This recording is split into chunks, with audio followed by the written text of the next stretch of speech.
पाकिस्तान में जी लोग कहते हैं कि जी मैं या मेरा बच्चा जो है वो फाइनेंशियली इंडिपेंडेंट है क्योंकि वो अपना खुद खाता कमाता है, हमसे नहीं मांगता।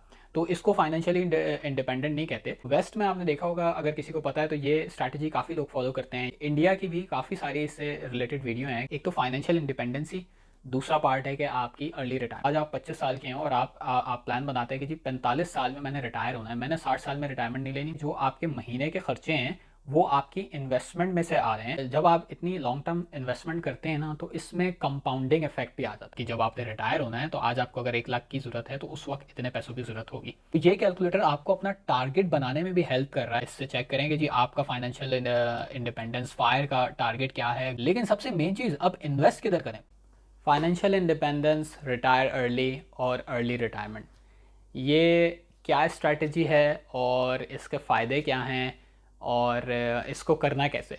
तो वेस्ट में आपने देखा होगा, अगर किसी को पता है तो ये स्ट्रैटेजी काफ़ी लोग फॉलो करते हैं, यूरोप में, यूएस में, कनाडा में। और इवन के जब मैं सर्च कर रहा था कंटेंट इससे रिलेटेड, तो मैंने यूट्यूब पे देखा कि इंडिया की भी काफ़ी सारी इससे रिलेटेड वीडियो हैं कि लोग इंडिया में फायर स्ट्रैटेजी को फॉलो कर रहे हैं और फायर कर रहे हैं। अच्छा, अब इससे मुराद क्या है कि फाइनेंशियल इंडिपेंडेंस और रिटायर अर्ली, इसमें देखें आप दो पार्ट हैं। एक तो फाइनेंशियल इंडिपेंडेंसी, दूसरा पार्ट है कि आपकी अर्ली रिटायरमेंट। अब ज़रूरी नहीं कि किसी को ये दोनों पार्ट चाहिए। हो सकता है कुछ लोग बोलेंगे जी मेरे लिए फाइनेंशियल इंडिपेंडेंस बहुत है, कुछ लोग कहें कि जी नहीं मुझे तो दोनों चाहिए, मुझे रिटायरमेंट भी साथ चाहिए। तो होता क्या है इसमें, होता ये है कि जी आप इतनी इन्वेस्टमेंट करते हैं कि आप एक सर्टेन एज तक, लेट सपोज आज आप 25 साल के हैं और आप प्लान बनाते हैं कि जी 45 साल में मैंने रिटायर होना है, मैंने 60 साल में रिटायरमेंट नहीं लेनी, मैंने अर्ली रिटायरमेंट लेनी है। तो 45 साल तक आपकी जो प्लान होता है कि मैं कितनी इन्वेस्टमेंट करूं कि जब मैं 45 साल पे जब पहुंच जाऊंगा तो मेरे पास जो मेरी इनकम मेरी इन्वेस्टमेंट से आ रही होगी हर हर महीने या हर साल, उससे मेरे सारे एक्सपेंसेस पूरे होंगे। तो जब आपकी इतनी इन्वेस्टमेंट हो जाती है तो आप फाइनेंशियल इंडिपेंडेंट हो जाते हैं, क्योंकि आपको पता है कि जो आपके महीने के खर्चे हैं वो आपकी इन्वेस्टमेंट में से आ रहे हैं। आपको जॉब करने की या आपको बिज़नेस करने की एक्टिवली ज़रूरत नहीं है। अच्छा, अब ये करनी क्यों है हम फाइनेंशियल डिपेंडेंस की? भाई मेरी तो अच्छी जॉब चल रही है, मुझे क्यों करनी है? मेरा अच्छा बिज़नेस चल रहा है, मुझे क्यों करना है?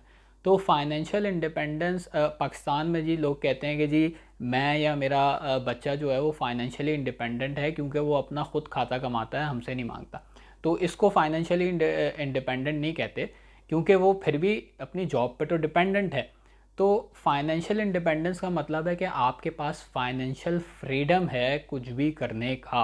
अच्छा, ज़रूरी नहीं कि हर किसी को अपना काम बुरा लगता हो इस वजह से वो उससे जान छुटाने के लिए फ़ाइनेंशियल फ्रीडम चाह रहा है, नहीं, ऐसी ये ज़रूरी नहीं है। मैं अपना काम करता हूँ, मुझे अपना काम पसंद है।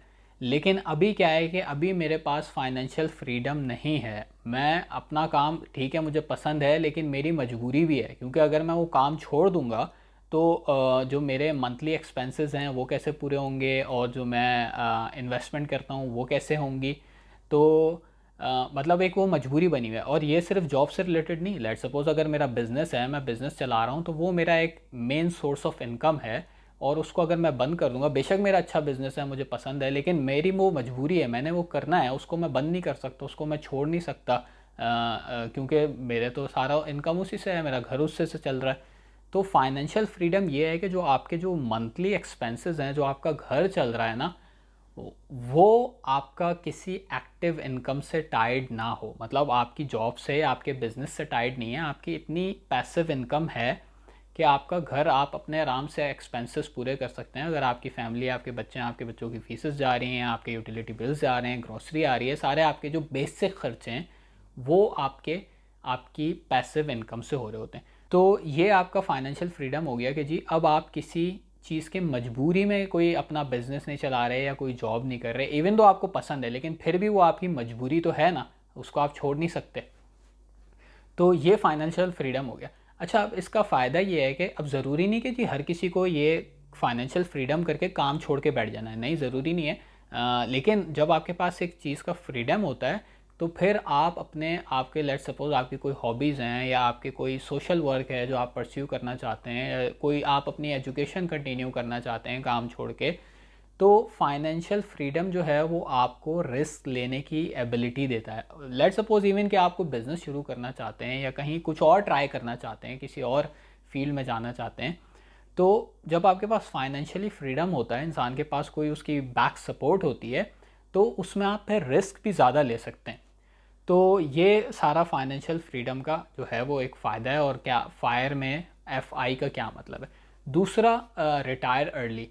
तो जो रिटायर अर्ली या अर्ली रिटायरमेंट वाला पार्ट है, वो उन लोगों के लिए जो कहते हैं कि जी नहीं, हमने तो रिटायरमेंट लेनी है, मतलब मैंने रिलाई नहीं करना कि जी मैं अपना बिज़नेस फुल टाइम चला रहा हूँ 9 to 5, या मैं अपनी जॉब पे जा रहा हूँ 9 to 5 फुल टाइम।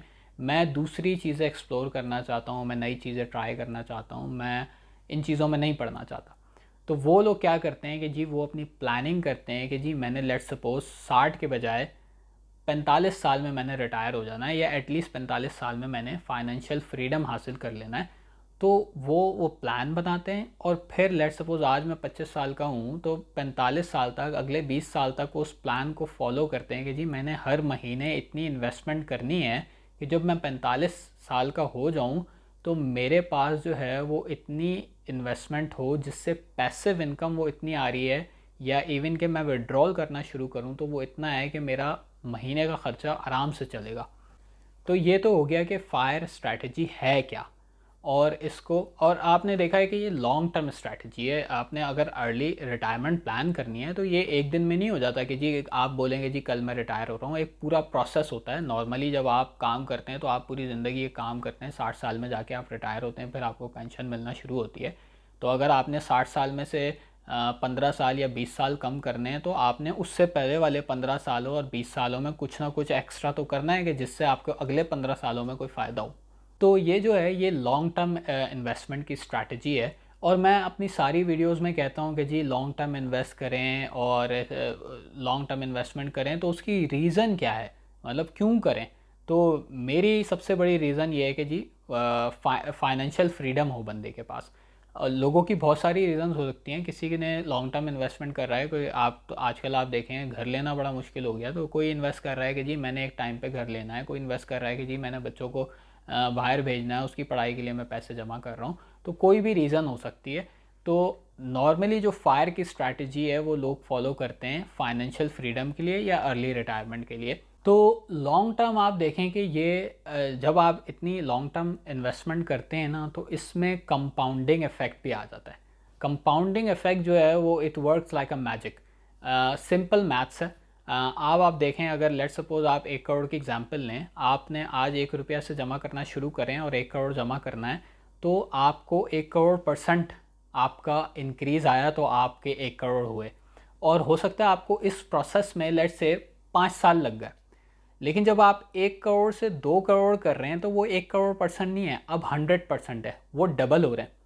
तो उसमें आपका दूसरा करोड़ में टाइम थोड़ा 5 साल से कम लग सकता है, हो सकता है 4.5 साल लग जाए, हो सकता है 4 साल लग जाए। लेकिन असल फिर कंपाउंडिंग का गेम जब 2x के बाद वो होना शुरू होता है। अब आपके 2 करोड़ से 2 करोड़ को जब डबल करेंगे तो वो 4 करोड़ होते हैं।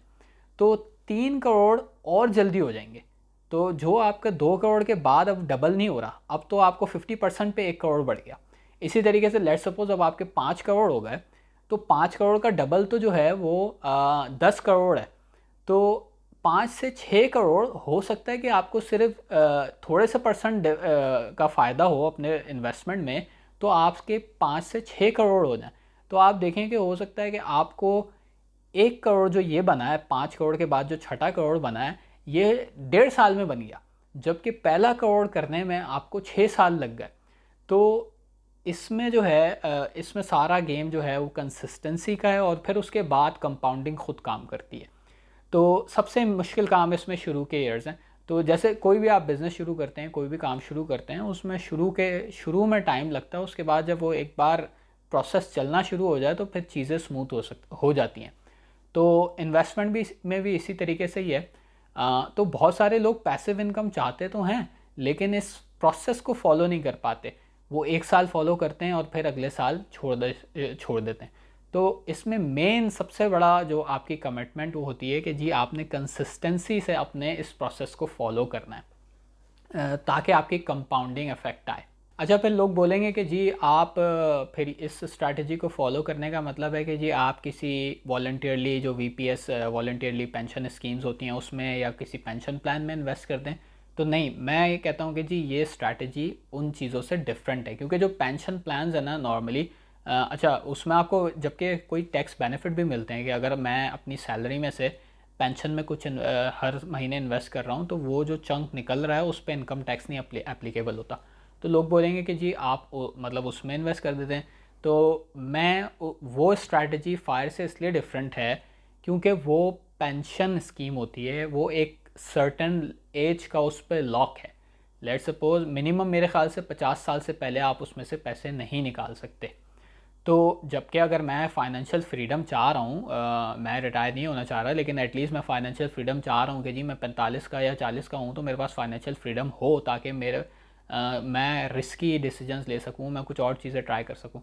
तो वो जो पेंशन स्कीम्स हैं उसमें मेरे पास ये ऑप्शन नहीं है, क्योंकि मुझे तो वो उसमें मैं लॉक्ड हूँ कि जो मेरे टाइम है 50 ईयर्स मिनिमम या 60 ईयर्स, उससे पहले मैं पैसे नहीं निकाल सकता। तो एक ये रीज़न है।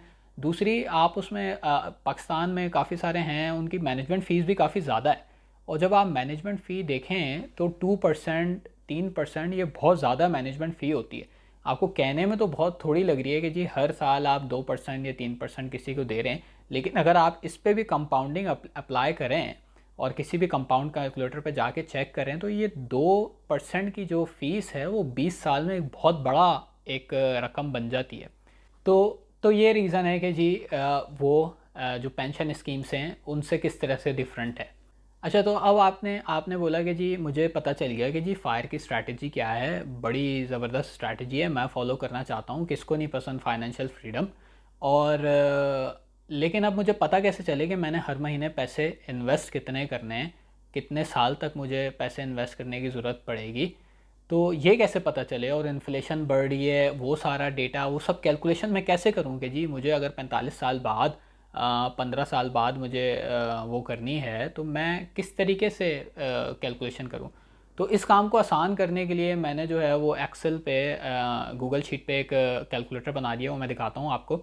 और उसमें फिर मैंने क्या किया था कि मैंने काफ़ी सारे कंपाउंड कैलकुलेटर और जो इंटरनेशनली फायर के कैलकुलेटर हैं उन सब पे थोड़ा सा पढ़ा कि कैसे वो काम कर रहे हैं, क्या कैलकुलेशन है, और फिर पाकिस्तान से रिलेटेड मैंने एक बना दिया।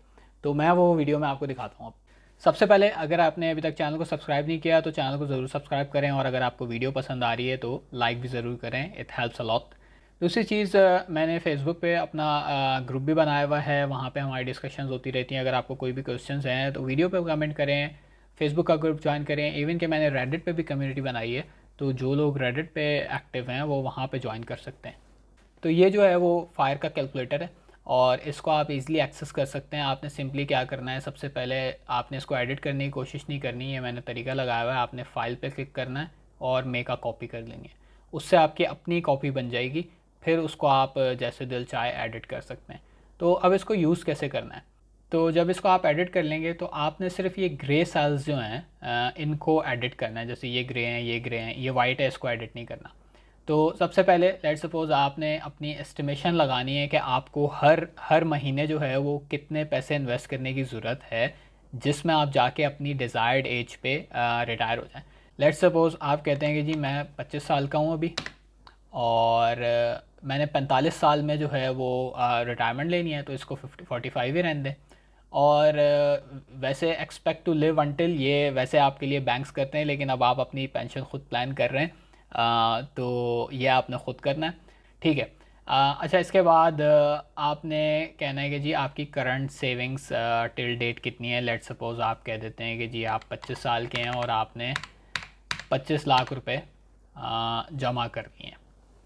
और अब आपने 25 लाख रुपए जमा कर लिए, और अब आप जो है वो महीने का कितना इन्वेस्ट कर सकते हैं।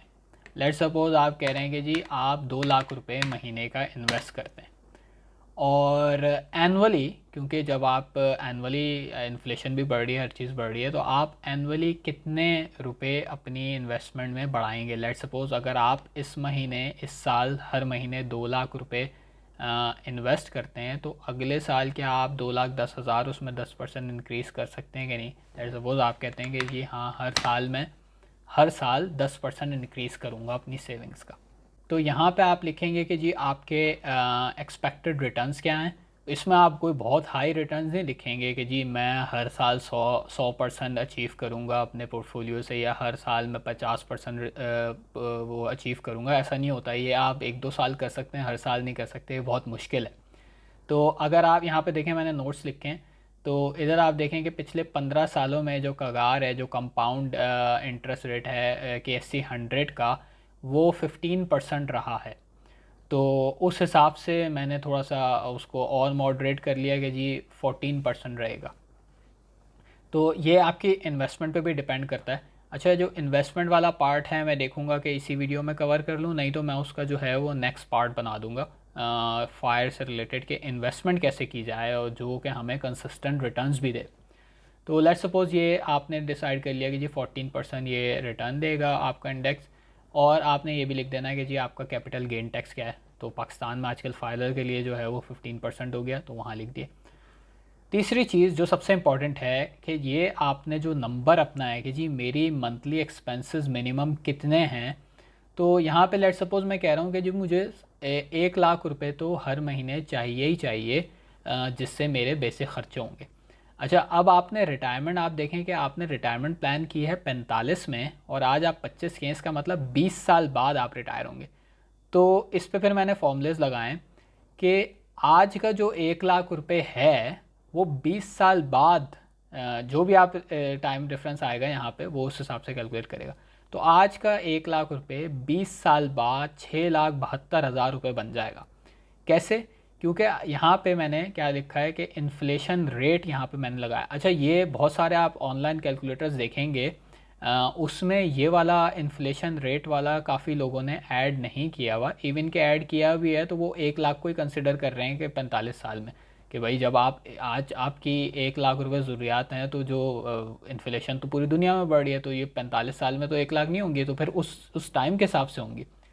तो यहाँ पे आप देखें कि पाकिस्तान की जो पिछले 10-15 सालों में एवरेज इन्फ्लेशन रही है, एवरेज मतलब कभी ज़्यादा कभी कम, वो 7 से 9% रही है एवरेज के जी, हर साल इतनी इन्फ्लेशन होती है। लेकिन आप पिछले सालों में देखें कि पिछले 1-2 सालों में कितनी 20%, 21%, 25% तक गई है। तो मैंने उसको इस हिसाब से 10% कर लिया कि जी जो एवरेज लॉन्ग टर्म एवरेज है वो 10% कर लिया, क्योंकि वो 1-2 साल से इतना डिफरेंस आता नहीं है। अगर आपको ज़्यादा लग रहा है कि ये आपने और वो करना है थोड़ा सेफ्टी साइड, आप इसको 11% कर लें। तो ये सब डाल लिया। अब चूँकि हर साल 10% इन्फ्लेशन होगी अगले 20 साल तक, उस हिसाब से इसने मुझे बताया है कि जी 6,72,000 रुपये आपके बनेंगे, कि जब आपने रिटायर होना है तो आज आपको अगर 1 लाख की ज़रूरत है तो उस वक्त इतने पैसों की ज़रूरत होगी। तो लेट सपोज़ ये सब आपने नंबर्स डाल दिए। अब आप देखते हैं नीचे सारी कैलकुलेशन आ गई कि आप 45 साल तक सेविंग करेंगे, तो वो सेविंग्स आपकी चलेंगी कब तक, इस इन्वेस्टमेंट के हिसाब से कि 25 लाख से आपने शुरू किया और 2 लाख रुपए आप हर महीने इन्वेस्ट करेंगे। तो यहाँ पे आप देखें 45 साल की उम्र में आप 2044 में जाके रिटायर हो जाएंगे।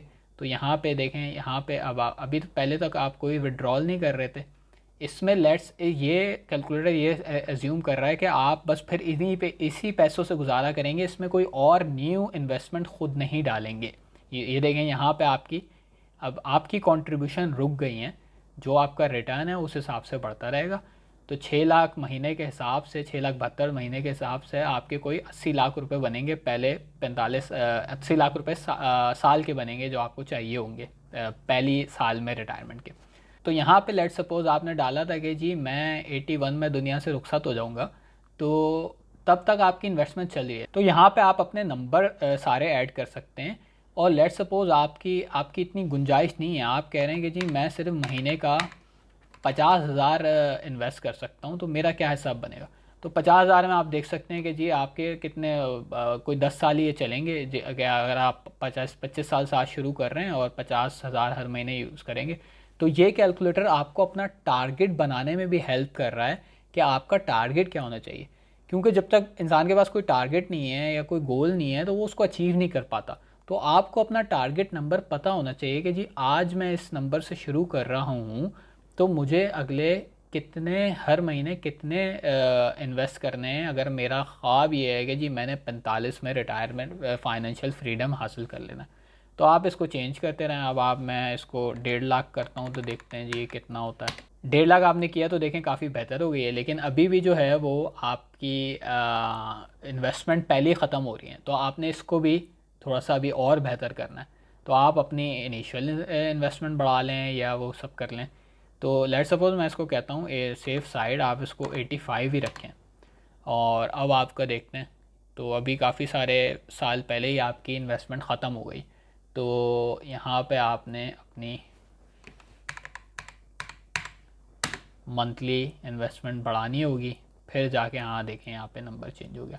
तो ये कैलकुलेटर है मैंने बनाया है, इसका मैं लिंक जो है वो डिस्क्रिप्शन में शेयर कर दूंगा वीडियो की। इसको आप कॉपी करें और इससे चेक करें कि जी आपका फाइनेंशियल इंडिपेंडेंस फायर का टारगेट क्या है, गोल क्या है, और आपको कितनी इन्वेस्टमेंट करने की ज़रूरत पड़ेगी। अच्छा, इसके बाद क्या है कि जी अब आपको पता चल गया कि जी financial independence retire early strategy क्या है, फायर का जर्नी क्या होता है। आपको बड़ा पसंद आ गया, आपने बोला कि जी मुझे भी फाइनेंशियल फ्रीडम चाहिए। और अब आपको ये भी पता चल गया कि जी हर महीने मुझे अपना टारगेट अचीव करने के लिए कितने इन्वेस्ट करने और कितनी मेरी इनिशियल इन्वेस्टमेंट होनी चाहिए। अच्छा, इनिशियल इन्वेस्टमेंट आप कम भी कर सकते हैं, आप ज़ीरो से शुरू कर लें, फिर आपको ज़ाहिर सी बात है फिर अपनी मंथली सेविंग्स बढ़ानी पड़ेंगी। तो ये अब आपको पता चल गया। लेकिन सबसे मेन चीज़, अब इन्वेस्ट किधर करें। पता तो चल गया कि जी सब पता चल गया, लेकिन इन्वेस्ट कहाँ करा जाए। तो उसके लिए मैं एक और वीडियो बनाता हूँ नेक्स्ट पार्ट में, उसमें मैं डिस्कस करूँगा कि जी जो फायर स्ट्रैटेजी फॉलो करते हैं वो किधर इन्वेस्ट करते हैं। वो इस तरह से ट्रेडिंग नहीं करते कि जी बैठ के ट्रेडिंग कर रहे हैं, वो भी इन्वेस्टमेंट की भी स्ट्रैटेजी फॉलो करते हैं।